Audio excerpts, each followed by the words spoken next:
Welcome to Behind the Paranormal with Paul and Ben Eno. Why does the UFO experience seem so personal? Why do people sometimes report feeling singled out to have them? How are UFOs related to other areas of the paranormal? Well, hi friends, and welcome to the 131st edition of Behind the Paranormal with Paul and Ben Eno. I'm Paul. And Ben, just about now, I hope, is boarding a plane in Albuquerque, New Mexico to come home from a week spent at the Navajo Reservation in northeastern Arizona, where he'll have some interesting stories to tell, I'm sure. He did a sweat lodge yesterday and was generally spending an educational week. So we're very anxious to hear. He called from the airport this morning and said they had left at 3 a.m., for the 3-hour drive. In Rhode Island, we can't conceive of such distances. 3-hour drive to the Albuquerque, New Mexico airport, and should be boarding a plane right now. So prayers for his safe journey. We were making sacrifices to Vulcan that the ash cloud would not have any effect down there. It did not, fortunately. And there are no erupting volcanoes or other disasters to stand in the way, so he'll be home tonight, God willing. Okay, now, as Ben would say, before we welcome our guest, let's do our weekly paranormal contest. Jim Doherty from Lincoln, Nebraska, correctly answered last week's question, in what Canadian province does Ogopogo live? The answer, of course, the dear old fellow, is a lake monster from Okanagan Lake in British Columbia. This week's question is, in which English county were the devil's footprints, quote-unquote, little horseshoe-shaped marks, reportedly seen in the snow over a large area in 1855? Well, if you think you can handle that, call us locally, 401-766-1240 in southeastern New England, or nationally at 800-449-1240, or email us at eno, at onworldwide.com. If nobody gets it before the end of the show, drop a line to Ben at behindtheparanormal.com. The winner gets a copy of Left at East Gate, a first-hand account of the Rendlesham Forest UFO incident, its cover-up and investigation, co-authored by today's guest. Peter Robbins has been involved in UFO studies for 25 years as a researcher, investigator, writer, lecturer, best-selling author, and currently is executive assistant to alien abduction expert Bud Hopkins' Intruders Foundation. He also serves as head of the UFO Media Group of Central Park Media Corporation and is editor-in-chief of the groundbreaking website UFOcity.com. Peter has lectured on the subject of UFOs for more than 20 years and in more than 20 states and 4 countries, especially the United Kingdom.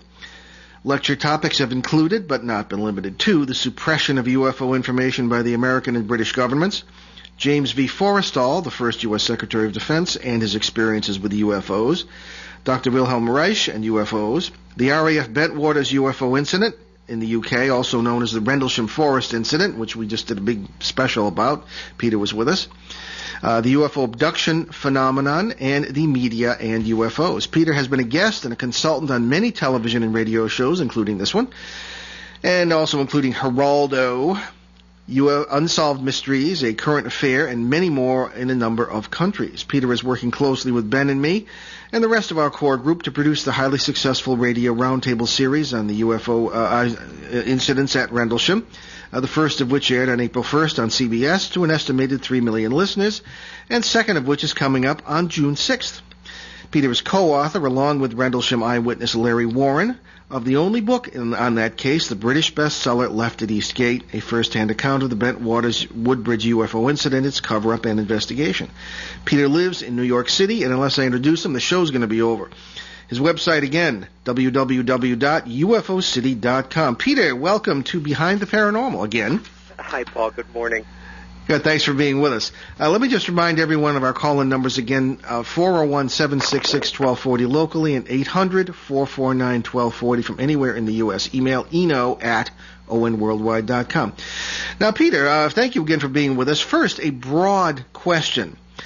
When it comes to UFOs, assuming that it's not mass hallucination, what are we dealing with, in your opinion? Beings from other planets, other dimensions, or both? Human ancestors who messed us up and feel guilty? I mean, there are all kinds of explanations. What say you? Exactly. I've only been doing this for over 30 years, so I don't know. I'm assuming that it's a number of factors. Before addressing the question, though, I'm afraid you had a somewhat dated version of my CV there. Oh, sorry. UFOstoday.com has been down for about half a dozen years. The, okay. UFO Media Group. Hey, we're a little slow here in Rhode Island sometimes. And I still am close friends and a good colleague of Bud's, but don't work for him for years. Oh, I'm sorry to hear that because I'm trying to get back in touch with him. Oh, no, I'll see him tonight. All right. Yeah, Good. no, he's fine. But when I started in this in the 70s, like a lot of people, I simply assumed, and that's never really a good thing, that yes, of course they're from outer space, that's their conditioning. Once you step through the door of the Pandora's box, the extraterrestrial hypothesis is indeed the most conservative of the truly anomalous UFOs. I'm convinced that many, if not the majority, of modern-day UFOs are misinterpretations of stuff that we have up there, we human beings, that are highly classified. In fact, just this week we learned that, what do you know, there's a new space plane out there that has kind of taken, not the place of the shuttle, but has some of the same configuration, and we can only guess what we have out and about. But over the years, I've just grown to respect what I don't understand at an increasing level.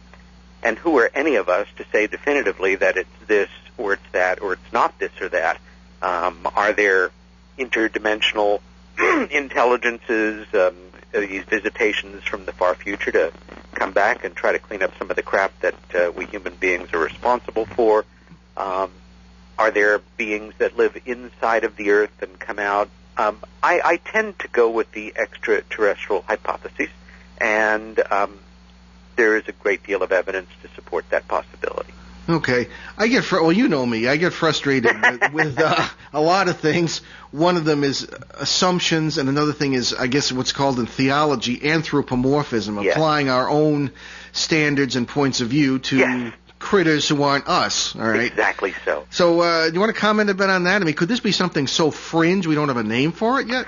It's possible, and you've reminded me that one of my favorite really historic documents in the archives that many of us maintain is Project Sign. Project Sign was the first secret and then declassified ultimately in the 70s UFO report that came out of the Air Force, and this was in 1948. And after going through 30-odd pages of extremely bureaucratic musings on what they may or may not be, you come to these wonderful two words with a Remington typewriter face, spaceships. And they begin to discuss, and here you see a real person come through. It's a possibility that that is the case. And the paper ends in a way that would make most vintage science fiction screenwriters foam at the mouth, in the best sense of the word, which is we are now, having these UFOs. Well, they called them flying saucers back then. The term UFO really didn't come into popular culture until 55 or 56. We are seeing these things in the skies. No agency within this government seems to have any idea of what they are. We don't think they're the Russians. And if they are beings from space, above all else, we should be expecting to see them at this point in our history. Why? Because a few short years ago, i.e. 1945, we began to do something on this planet that for the first time could be observed and measured from deep space. That is set off nuclear bombs. Now, to cut back to your question, what they're saying there is based on the absolute edges of their mechanical, jet-driven thinking. It would have taken them from 1945 to 1947 to get here. And maybe yes, maybe no, but it's an assumption based on, well, not having a wormhole or folding space, but on, having a honking big engine and hauling ass through the universe to get here. Am I allowed to say, I hope I'm allowed to say ass. Anyway, it's not. The FCC probably forgive you. Okay. It is a difficult question because, again, what forms of propulsion could they? Well, one of the things that is constantly coming up in my conversations is, I'm always talking about the multiverse. Well, why can't they be from our conscious universe but use of the universe as they get here, that sort of thing. Yeah, maybe. Yeah. To just zoom in for a moment, perhaps they're in Rhode Island, sitting next to you on your desk, smiling and smoking extraterrestrial, interdimensional cigarettes. Oh, how'd you know that? Office here. They may exist in the same time and space. They may not. Again, we are treading at the edges of theoretical thinking here. Mm-hmm. Okay. Another question that's come up, and I've often wondered this myself. Everybody seems to see, not everybody, but there seem to be so many different varieties of craft and beings when it goes that far, the experience. And one wonders, are there competing or cooperating alien groups, or are some enemies to each other? Yes. I would say that is a possibility. I also would factor in one absolutely central rule as far as I'm concerned. They are deceptive.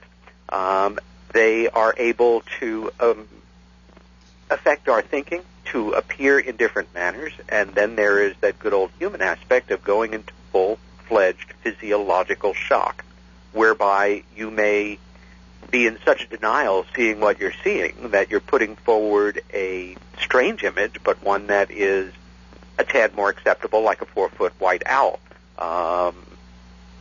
Again, I think if there is, once again, if you kick open that Pandora's box, you are dealing with numerous lids there, and the threshold of belief is stretched to the maximum.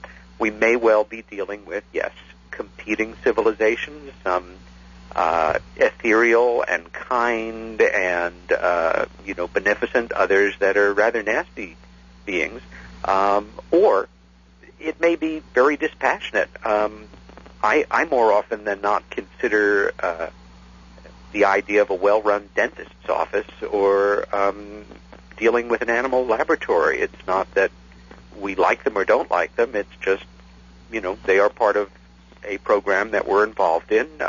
If they feel good, that's great. If they get a little bit hurt or frightened in the course of, developing a drug to kill cancer, we're sorry, but, we've got work to do and it's nothing personal. Mm-hmm. Let's get a little more. Well, speaking of personal, let's kind of go in that direction. We have a listener from, several listeners who were witnesses to the Hudson Valley UFO sightings some years back, and one fellow wrote in, and this has always stuck in my mind. He said he was arriving home from work I guess he was in the extreme western Connecticut area. Parked in his driveway, got out and looked up in the sky, and there was this classic kind of flying saucer, luminous. And it was kind of moving very, very slowly toward the north. And he said, okay, never had any sort of experience before. Walked past a couple of trees where he couldn't see it, looked up, and there it was again. He said he had an overwhelming feeling of being tested. That's just the word he used, tested. I've had other people say they felt chosen, singled out. What do you say about that? I mean, have you run into that in your own research? I have, and I'm still somewhat equivocal. I think when you are in the throes of a full-fledged, truly anomalous experience, unlike anything you have ever had in your life, the conscious mind rushes to justify it, to rationalize it, to give it meaning. I think, for example, the basis of certain ancient religious beliefs was observing something that you couldn't understand in what we would now call scientific terms, like, say, an eclipse of the sun or an earthquake or a volcano, and so ascribing mystical meaning to it. And that doesn't mean that, you weren't chosen, so to say. I think it's a question that is veritably unanswerable from my point of view, and both possibilities exist. Yeah, it was that word tested that really got to me. Yeah. Have you yourself had UFO experiences? I had a rather dramatic daylight sighting with my sister Helen when we were youngsters growing up on Long Island, which I found quite overwhelming. There was nothing ambiguous about it. It was a number of disc-shaped, obviously metallic objects hanging well up in the sky over the neighbor's house, and it was so overwhelming to me that it became, I guess, my repressed memory of childhood for many years. I should say here I had what I would consider, especially compared to so many other people, a rather happy Leave It to Beaver type childhood, and was very blessed with, a loving family and a lot of support and able to follow certain dreams. And it wasn't until years later that the memory reemerged and literally overnight got me into the study that we are now involved in.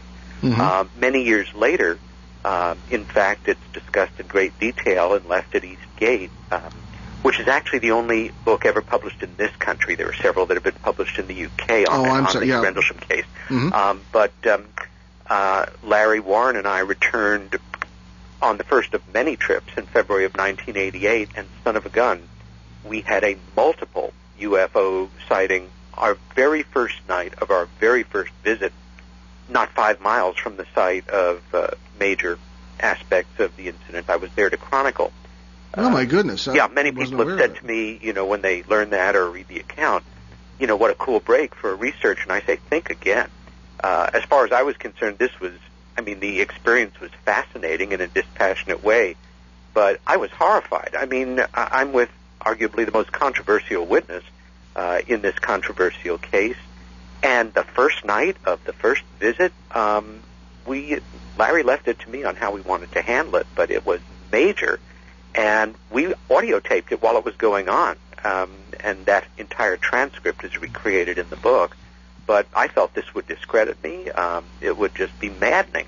I've had one or two sightings of things that I couldn't identify conventionally otherwise, but they were very modest compared to my childhood one and the 1988 one. Okay. So, I've had a few, but not many, but two that stick with me. Well, the case you were referring to, of course, is the Rendlesham Forest case for December 1980, and the shows we've been doing have been celebrating the 30th year, if you can celebrate such a thing, commemorating the 30th anniversary year of those incidents. And Larry Warren, of course, being one of the U.S. Air Force witnesses to this, certainly remarkable case, which we can get into a bit. But indeed, I was going to hold this until the end, but it's of relevance to this. This is someone who heard our show on CBS and said, "Oh yes." This is from Mark Jenny in Windsor, Ontario, and Mark writes, "Hello, Peter. I am a great admirer of your work, and I thought that the Rendlesham broadcast on April 11th was a triumph.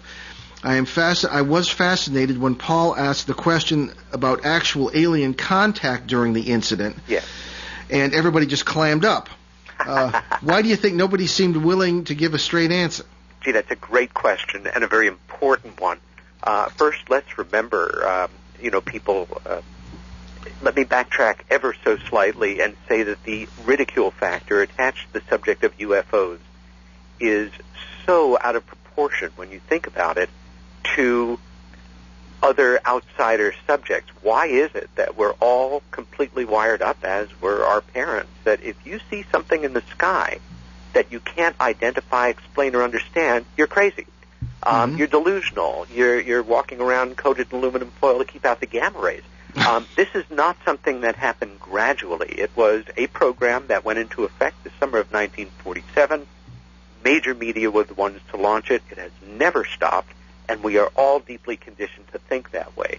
Now, that being the case with the cars, it is amped up when you talk about the drivers, so to say. And Larry had tremendous courage when he came forward and first discussed observing 3 beings that appeared as part of the incident. Can I interrupt you just a minute, Sure. Peter? I think, why don't we take a commercial break now so we don't get interrupted again? Sounds good to me. And do that, and we'll be right back with Larry Warren here on Behind the Paranormal, WO1 1240 AM. Stay with us.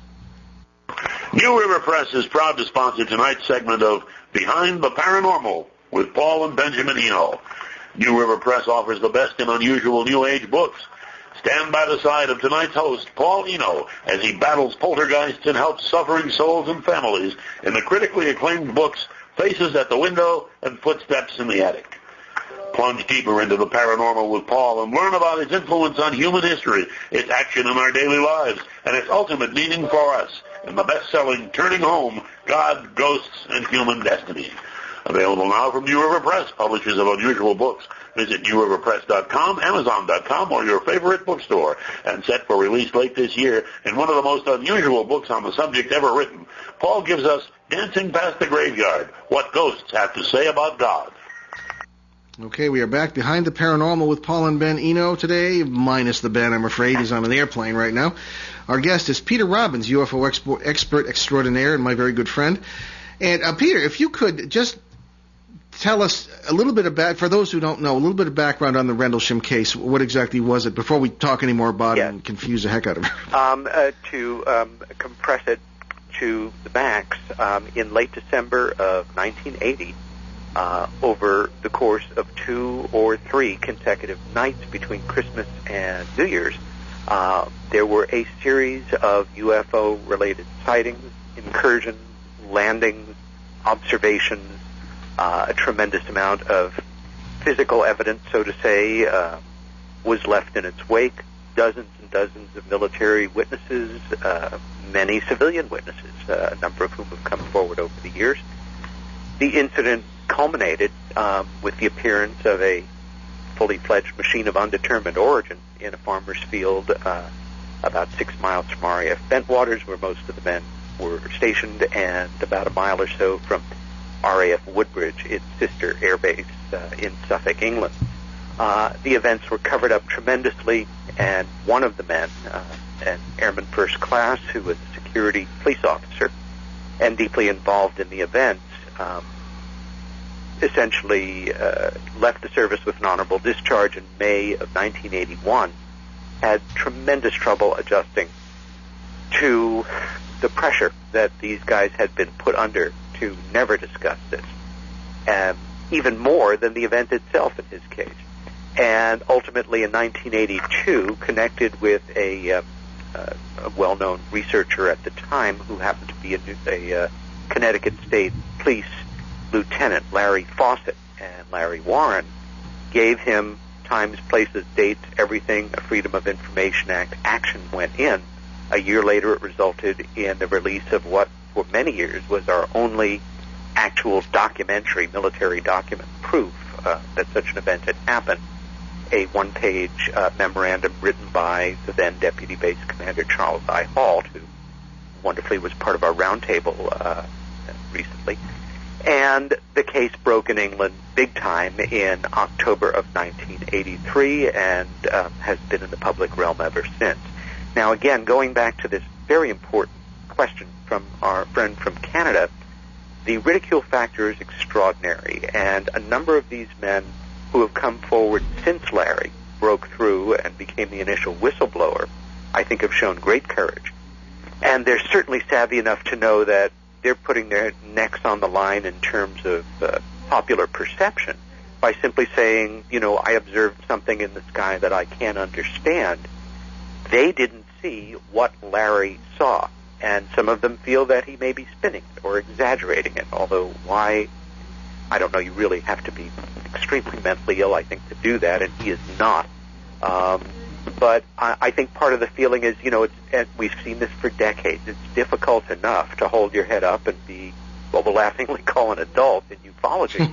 And who needs, you know, these strange creatures? We're talking about hardware here and machines of advanced technology. I think that is part of the psychology of why this is so problematic. I will say that, for example, standing right next to Larry in that field that night was Sergeant Adrian Bastinza, who observed the same thing. And you'll read an extensive interview in Left at Eastgate that Larry Fawcett did with Adrian. This, again, is a police lieutenant who knows investigative technique and has pushed Bastinza literally to the edge of saying, yeah, I saw them too, and almost does, but not quite. Mm-hmm. In the CNN special report from 1984, you see another person who was out there in the field that night say what we saw were life forms or something else, but their name is not revealed. I know what it is, but we'll keep that confidence. And their face is obscured. Then there's another person that I've spoken with who was in the field that night who also saw it, who would prefer that his name not come up. So Larry is hardly alone in this. Yeah, a lot of strange interference here I've never heard before on this. Yeah.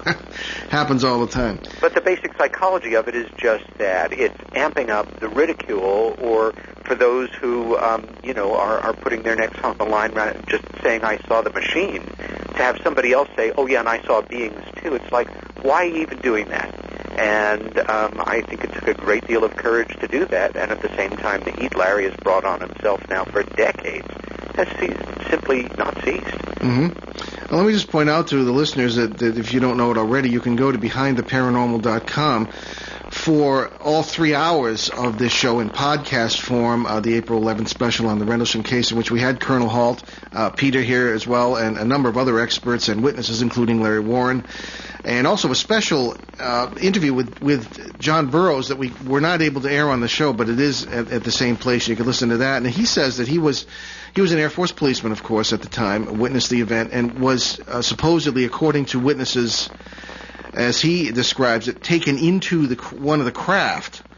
And he says he's not sure about that, but there were all sorts of strange things, and hopefully we'll have certainly John on our June 6th special. So BehindTheParanormal.com, it was a combined show with our friends from CAPS Paranormal, Dave and Tom Jones, on the CBS Sunday night lineup. We put together the shows for the 3 hours. Okay, so moving on then, Peter. One often hears the term the alien agenda, okay? Mm-hmm. And Ben and I have guests who, as I mentioned to you, will float over the mic, and they'll say the aliens are going to lead us to a glorious world peace and this sort of thing, and everything's ducky and fuzzy. And others will start crying at the memory of their abduction experience. I mean, what's going on here? Yeah. I read years ago that among people who allege that they have been abducted, returned, that this is part of their life, that the ones who have the least problem with it are California Buddhists. And I thought, isn't that a great stat? Yeah. Watch out, quite a few of them listen to this show. And more power to them. I wish that more people that had rough experiences could deal with them in a more placid way, but that's not the way most of us Westerners are put together. The work that I've done, the hundreds of individuals that I've met in the past 3.5 decades, because I've actually been involved in this since 1975 to one degree or another, at least as a student of the subject, maintain that it was traumatic and that this was not something that they had requested or wished for. I have a very low tolerance for people who claim they know what I consider unknowable information. Mm-hmm. When somebody, approaches me after a talk at a quiet moment in a conference and says, this and that about your talk, but you are aware, of course, that there are 157, interstellar civilizations visiting us, and the Pleiadians look like this, and their ships look like this, and they're here for this reason, and they eat spiders, mice, and glass, and then you've got the ones from the Dog Star, and you can only, you want to be respectful, but you're left with several responses, which is, how do you know? Yeah. And sometimes it's, well, they told me. And you get one after every lecture, at least. Yeah. And part of that is, well, why do you believe them any more than, say, you believe the Air Force? Then there is a very fairly common communication, literally always telepathically, in the head of people that allege they've had these experiences. And do not get me wrong, I am convinced that the alien abduction phenomena is absolutely authentic.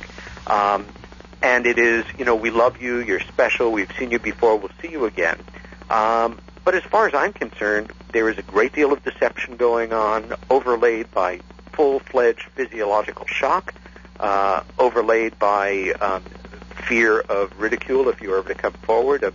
It's a rather dramatic jump for some, but it would almost be the functional equivalent of saying, I've been raped, and then reporting it and then being made fun of because you allege that this horrible thing had happened to you. Except that, of course, in the popular mind, the idea of being taken by other intelligences for reasons unknown, examined, returned, being used to breed, hybrid babies, is beyond the stuff of fiction for some. So the problem is complexified by the fact that it sounds quite unbelievable. Yeah. All right, let me just suggest here that, I don't know, we all hear seemingly paranoid stories of government cover-ups and people being harassed, drugged, and intimidated, certainly in the Rendlesham case. And I never believed half this stuff until it started happening to me. I was chased across the Nevada desert by, in the vicinity of Area 51. Oh, yeah. And I mean, who the heck am I? I'm a ghost investigator, for Pete's sake. At least generally, at least it leads into UFOs sometime, but I'm certainly not well known in that field at all. And I couldn't, if this hadn't happened to me, I wouldn't believe it. Yeah. And all sorts of strange things. I mean, what are they afraid of? And is they even the government? Boy, you bring up several subjects here, Paul. I think a goodly number of claims of being harassed or messed with or threatened may be amped up to self-aggrandize the individual, but as a professor at NYU that I'd studied with, who I thought was brilliant, said to me, when I was caught up in the throes of similar perceptions, you don't have to be a paranoid to know that somebody is following you. I think that there are, excuse me, how shall I say, offices and agencies within officialdom, within intelligence, within the military community that have a vested interest in keeping the lid on this subject for any number of understandable or not understandable reasons. Okay. Can I interrupt you here, Peter? Yeah, we have a call. Anytime. Yeah. All right, and here we go. Welcome to Behind the Paranormal. Would you like to speak to Peter today? Yes, I would. He makes a good point of the psychological impact of an encounter or a sighting, and I was wondering if he's considered where physical evidence is very scanty, why people don't look into the psychological evidence. You yourself mentioned how people feel when they state that they feel they've been chosen or not chosen. My question is, that sounds significant, that stating that they've been chosen or not chosen, whatever, chosen. And so if they could look into people that have had sightings, how they felt about it, more in detail, because if you know, just like a crime scene, okay, if you know a motive for a crime, the things that are in evidence start to become more clear. So if the agenda of extraterrestrials is to choose some people on this earth and not others, then I think that should be looked at, their motives looked at more deeply. You know what I'm saying? From the psychological feelings that people get from the encounter. I think you pose a very good thought there, and my first response is the late Dr. John Mack, a brilliant clinician and professor of psychiatry at Harvard University, who was tragically killed by a drunken driver in England some years back, and who was also a very courageous researcher of this abduction phenomena. Though we disagreed on certain aspects of it, I had tremendous admiration and affection for John. And in his role as a psychiatrist, one of the greatest things he left for us was a series of studies based on individuals he was working with who maintained that they had had these types of experiences over their lives, where these individuals were then administered a battery of standard psychological tests, and literally every single one of them came up as otherwise completely normal and logical. Now, that's not exactly what you're talking about, but it does give some credence to that basic understanding. Say it was a rapist in the neighborhood, okay? And you had some people that saw him, some people that were close to him in a store, some people that caught him sneaking around a backyard. You know what I'm saying? There's degrees of evidence, okay? Yes. And you get the statements from these people, and one says, he gave me a creepy feeling. One says, he tried to touch me. You know what I'm saying? you get first of all, just these sightings wouldn't say whether he was out to rape or whether he was out to break and enter, but you'd get from the psychological feelings of the people that had encounters, you'd get his motive. Well, I think good investigators, and I like to think myself and Paul are among them, we approach every new case that we look into much in the way that law enforcement personnel look into criminal activity. We have to be doubly skeptical because we know the phenomena is real based on past experience, which means your critical facilities have to be up full-fledged. And I know in cases that the extraordinary pioneering researchers in this area, like Bud Hopkins and Dr. David Jacobs, have looked into, there have often been corroborating testimony from a friend, a spouse, a partner, an independent witness who observed a huge hovering light over that individual's house on the night that they later alleged to the researcher, and then the researcher was able to confirm through an independent source, happened at the same time that they had their experience. So that kind of work does go on. Perhaps it's not as well known. Well, I'm just trying to relate it to a crime, okay? So if in the case of UFO encounters, the crime hasn't happened yet, to all evidence. It hasn't happened yet. But with all this evidence of hearsay, like what you would say, whatever, that would be kind of hearsay because they don't really remember, or sightings or whatever. With all this ponderance of, I guess you could call all of it hearsay, there should at least be a definition of their motive, and there isn't. What do you mean motives? Are you saying that you should be able to identify someone as someone who might be dishonest or? No. Why? No. UFO for this phenomena. What is their motive? That's what the I'm motive saying of the whoever's running the UFOs. Yes. Well, we can only make educated guesses about that. Yeah. There's no way that we can know, in quotes, because it's not within our understanding why they're doing what they're doing. There are a lot of good educated guesses out there, but I don't know how we could know what their actual motives are. Why do you think it's beyond our understanding? Are we not evolved enough? Is that what you think? Maybe no, not. I'm saying that let's take two extremes. They're here to help humanity get rid of global warming, cure cancer, control population better, and feed the planet and make us all love each other, or they're here to take us over, make us into slaves. But what they're doing doesn't betray what the end goal is, which is, again, I got a third possibility. Maybe they're just here to make us better people. Well, that would be in the first possibility. Well, I don't know. Some people define better as, their own soul being in a spiritual plane, So, well, fair enough. I wish I saw global warming. I wish I saw real evidence of that in the many, many cases I've looked at in 35 years. There's a lot of this evidence goes nowhere. That's the problem. Ma'am, I'm going to have to move on here, but I do thank you for your call. Much. Sure. Okay. All right. All very good questions. Again, our number is 766-1240 in the local area, 800-449-1240 nationally. Talking to Peter Robbins here on ON 1240 AM. Okay, Peter, let's have him go back to a general question here. Sure. Where does I'll call it ufology, the study of UFOs, stand at the present time? Because there are all sorts of people out there doing this. It stands in a number of places, Paul. Yeah.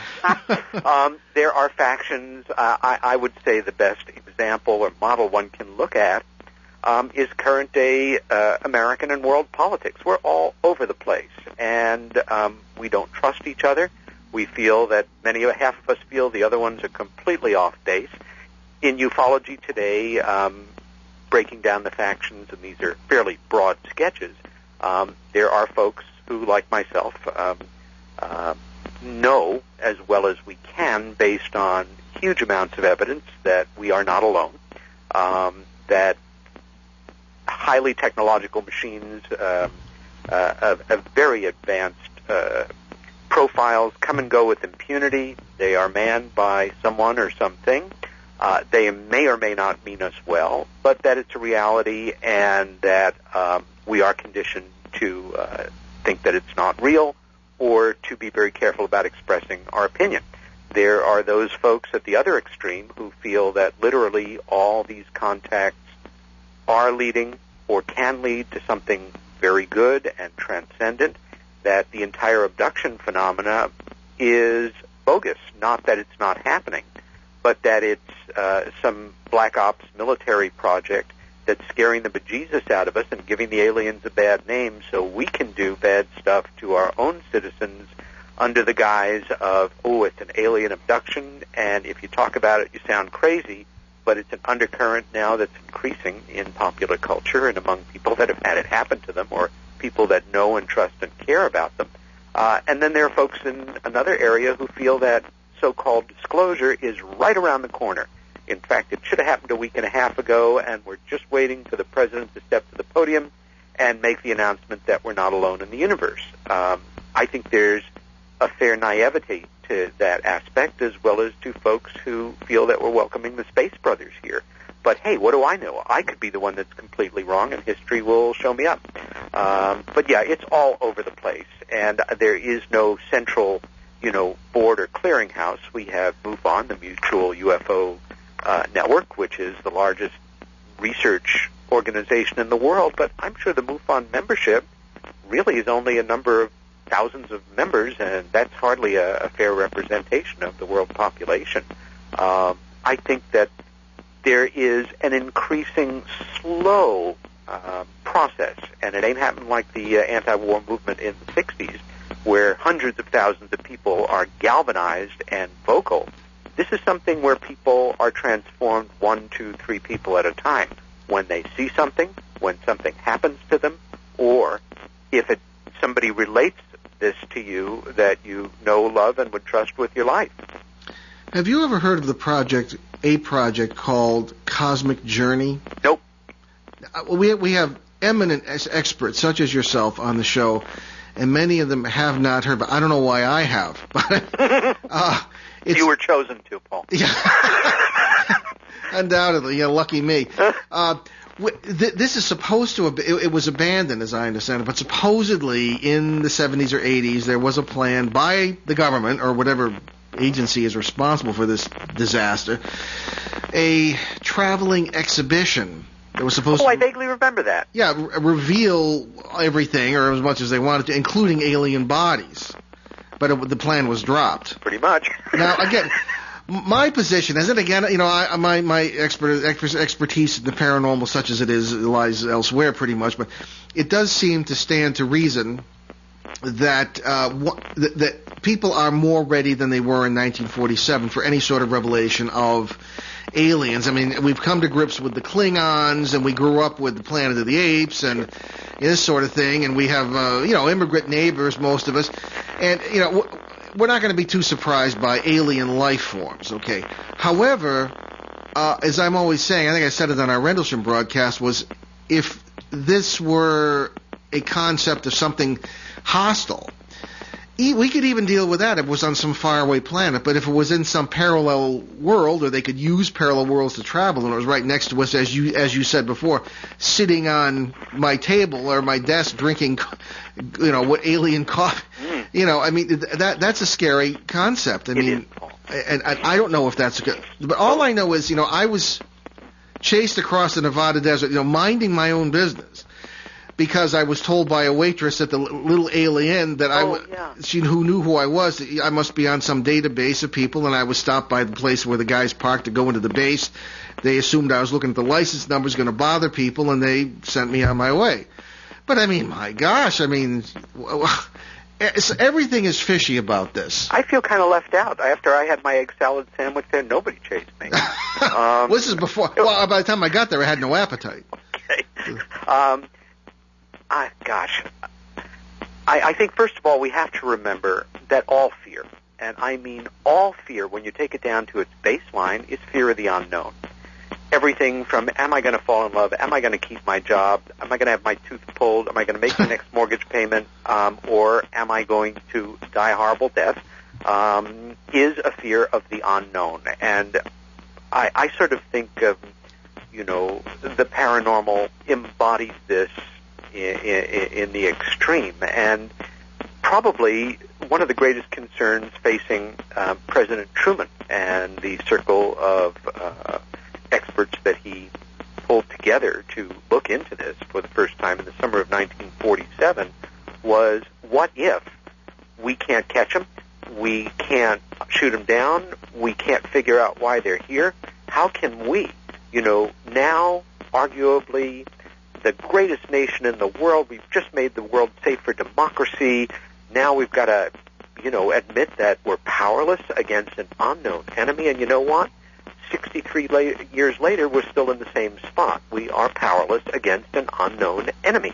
And I think part of the secret-keeping apparatus is, yes, to guard against people being overly concerned about that, but also it's hubris. It's to admit that we can't touch them.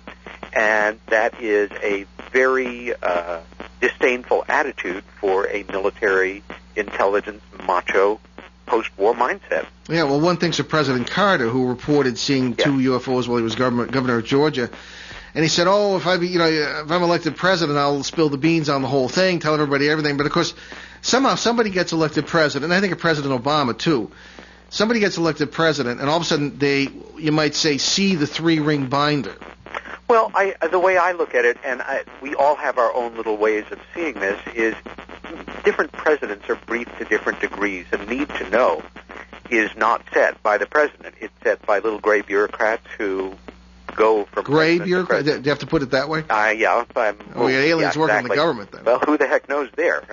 In fact, the deal may be done. The fix may be in. We may not be fully under our own control. I think that's something that we have to look at as well. But I think that I didn't want to bring that up. Yeah, I think that different presidents, and that includes everybody from Eisenhower on, because it broke under Truman's tenure, are told different things based on, the perception of the military intelligence community of whether they're friendlies or not. Let's face it, Ronald Reagan, George Bush, Bush Sr., of course, was a former head of the CIA. Reagan had a honkin' huge UFO sighting from the governor's plane when he was governor of California. He knew they were real and discussed it allegorically throughout his presidency, but in a Teflonish way. I think people like Carter and Kennedy probably were minimally informed, but they knew on their own. I think all of our new leaderships, cleared to know that, are told in so many words, you just better hope to God this doesn't break under your regime, and do your best to, raise money for your presidential library and, have a nice life. But you don't want this to come down in your time in office. Yeah, I just get very ominous feelings. And as one of our listeners pointed out recently, things that 20 years ago would have you locked up and put in a straitjacket are now issues of calm discussion on talk shows. Without question. And one of them is, so I guess I can ask this: do you have any suspicion about whether we are not in control of our own planet? Sure. If indeed they are as advanced technologically as they are, that they have as they used to say about that old series, The Shadow, the power to cloud men's minds, that they are coming and going for a reason. They may be, so to say, have an invisible government. I'm speaking allegorically here, but we may not be fully in control of our own destiny. Now, having said that, I should say I have absolutely nothing to back it up. It's purely theoretical, and it's just one of the possibilities we have to consider. Yeah. Well, again, and I had a little bit of intelligence training and military myself, and of course, what you do, they figured out in the 80s or the early 80s, you can't keep, really in the 70s, you can't keep secrets anymore because everybody blabs everything. What you do is release correct information from inaccurate sources and accurate information from inaccurate sources, and you just keep everybody guessing. Well, I think that you're talking here about a classic, ongoing, historic disinformation program, which is not lies. It's a very skillful blend of fact, confabulation, fiction to produce a specific result. More often than not, to keep people confused and at each other's throats. A good example may or may not prove to be the whole MJ-12 situation. Many of us feel that there was and remains some sort of working group that the president originally put together in the summer of '47 that deals with and addresses this, that may have mutated into something else at this point or disappeared or what have you, but that there's documentation, and now quite some hundreds of pages alleging to be authentic, leaked documents from this shadowy group. Many people dismiss them all absolutely as high-level disinformation, or the worst of it, is some knowledgeable debunker typing it up in their basement on an old Remington, circa 1948 typewriter. Others feel that it's absolutely all authentic and it's just a matter of properly vetting it, and other people feel that some of it may be and some of it may not. Now, since this broke over 20 years ago, if its purpose was disinformation, it's been brilliant. It's keeping some of us at each other's throats for over 2 decades. Well, Peter, we're running out of time here, so just if you just briefly, I hate to cut it short, just give us some information about your book, where people can get it. And Left at Eastgate can be gotten from Amazon.com or any internet bookseller. And, times like this always go fast, Paul. So at some point when you have an opening again in the next month, let's pick up where we left off. Let's do that. And we're talking as we're going, and we're planning our Rendlesham series, and we're having a great time doing it, and then I hope we're doing some good. Peter, it's always a pleasure. You're a true gentleman and a good friend, and we'll be talking to you in the next few days. Thank you, Paul. All the best to you. Have a great weekend. Please send my best to Ben, and watch the skies and be on the air soon. Very good. Thank you. Bye-bye. Okay, so here we are. We're back. We're going to finish up things at Behind the Paranormal here. I refer you to our website, behindtheparanormal.com. And again, you can get all 3 hours of that Rendlesham UFO incident special with Peter Robbins and many of the witnesses on that site. And it is our end of the month Behind the Paranormal Marathon again. This is our first hour of 4. So that means you can tune in tomorrow if you can't get enough of us, 3 Eastern, noon Pacific, on our internet show on achieveradio.com. Our guest will be Jessica Jewett, a reincarnation expert who says she is in touch with over 50 of her past lives. You don't hear that every day. On our regular Sunday show tomorrow at 7 p.m. Eastern, 4 Pacific, on CBS New Sky Radio or newskyradio.com. We'll plunge into a very weird corner of the paranormal when we visit with author George Hansen and talk about the trickster and the paranormal. Again, that's something we hear every day. So check our show website, behindtheparanormal.com, and you'll get all the different information about where CBS carries the show, the different cities. It's Seattle, Boston, and Detroit right now, and you get it on the internet, and all sorts of podcasts there is available as well. So many thanks to our sainted producer, Craig Pelletier, and we'll see you next Saturday, May 2nd, onworldwide.com and ON 1240 AM in New England's beautiful Blackstone River Valley. In the meantime, we leave you with a quote from the Irish poet and novelist Oscar Wilde: "The final mystery is oneself." See you next week. Return to this radio frequency 167 hours from now for another edition of Behind the Paranormal with Paul and Ben Eno.